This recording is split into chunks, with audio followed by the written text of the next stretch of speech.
अस्सलाम वालेकुम, मैं आपका भाई मुबीन अहमद। ये 5 मरले का घर है और डबल स्टोरी है, सादा बना हुआ है। कंस्ट्रक्शन वाइज आरसीसी लेंटर है और 9 की वॉल्स है। साइड वाली जितनी भी हैं जो ग्राउंड फ्लोर तक, ऊपर वाले फ्लोर पर जो है वो आपको 4 इंचज़ पे मिलती हैं, ठीक है। और इस साइड पे जो है इनका गैस का मीटर लगा हुआ है।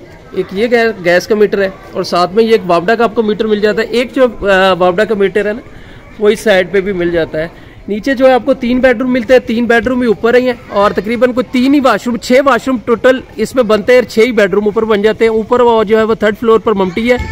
सेपरेट इसकी पार्टीशन की गई है। जो ये वाला मीटर है ये आपको 1st फ्लोर पर जाता है। वो वाला जो बिजली का मीटर है वो आपको जो है वो ग्राउंड फ्लोर को रिकवर करता है। ऊपर 2 टैंकी है, दोनों ही मोटर इसकी लगी हुई है। मतलब सेपरेट फैमिली अगर आप रखना चाहें या इसको रेंट आउट करना चाहें तो आप उसको सेपरेट भी कर सकते हैं, क्योंकि गैस के और मोटर पंप जो है और वो टैंकी के पानी का जो सिस्टम है वो भी बिल्कुल सेपरेट आपको इस घर में मिलने वाला है, ठीक है जी। और इस साइड में सराउंडिंग एरिया भी आप देख सकते हैं। और ये कान्हा 9 के अंदर आता है, काछे वाली साइड में।